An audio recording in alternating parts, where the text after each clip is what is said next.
नमस्कार दोस्तों, भगवान परशुराम किसी समाज विशेष के आदर्श नहीं है। वे संपूर्ण हिंदू समाज के हैं और वे चिरंजीवी है। उन्हें राम के काल में भी देखा गया और कृष्ण के काल में भी।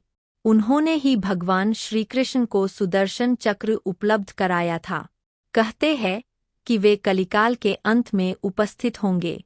ऐसा माना जाता है कि वे कल्प के अंत तक धरती पर ही तपस्यारत रहेंगे।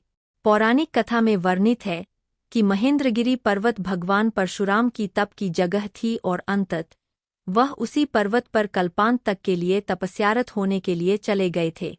सतयुग में जब एक बार गणेश जी ने परशुराम को शिव दर्शन से रोक लिया तो रुष्ट परशुराम ने उन पर परशु प्रहार कर दिया, जिससे गणेश का एक दांत नष्ट हो गया और वे एकदंत कहलाए।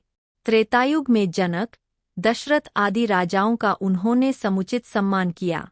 सीता स्वयंवर में श्रीराम का अभिनंदन किया। द्वापर में उन्होंने कौरवसभा में कृष्ण का समर्थन किया और इससे पहले उन्होंने श्री कृष्ण को सुदर्शन चक्र उपलब्ध करवाया था। द्वापर में उन्होंने ही असत्य वाचन करने के दंड स्वरूप कर्ण को सारी विद्या विस्मृत हो जाने का श्राप दिया था। उन्होंने भीष्म, द्रोण व कर्ण को शस्त्र विद्या प्रदान की थी। इस तरह परशुराम के अनेक किस्से हैं। जन्म समय। विष्णु के छठे आवेश अवतार भगवान परशुराम का जन्म भगवान श्रीराम के पूर्व हुआ था। श्रीराम 7वें अवतार थे। वर्तमान शोधकर्ताओं के द्वारा रामायण के आधार पर किए गए शोधानुसार श्रीराम का जन्म 5114 ईसा पूर्व हुआ था। दूसरी ओर माथुर चतुर्वेदी ब्राह्मणों के इतिहास लेखक श्रीबाल मुकुंद चतुर्वेदी के अनुसार भगवान परशुराम का जन्म 5142 वीपू वैशाख शुक्ल तृतीया के दिन रात्रि के प्रथम प्रहर में हुआ था। इनका जन्म समय सतयुग और त्रेता का संधिकाल माना जाता है। मान्यता है कि पराक्रम के प्रतीक भगवान परशुराम का जन्म 6 उच्च ग्रहों के योग में हुआ, इसलिए वह तेजस्वी, ओजस्वी और वर्चस्वी महापुरुष बने।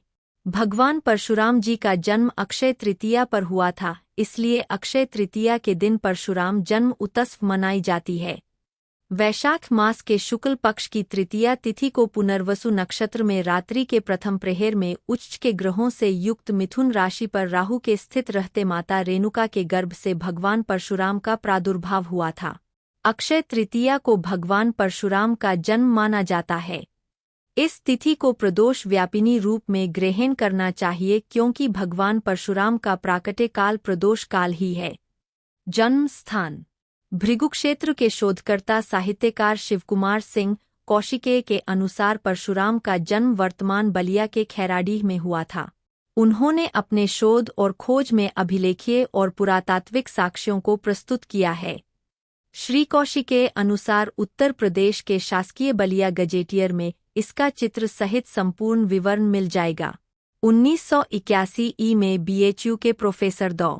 के सिन्हा की देखरेख में हुई पुरातात्विक खुदाई में यहाँ 900 ईसा पूर्व के समृद्ध नगर होने के प्रमाण मिले थे।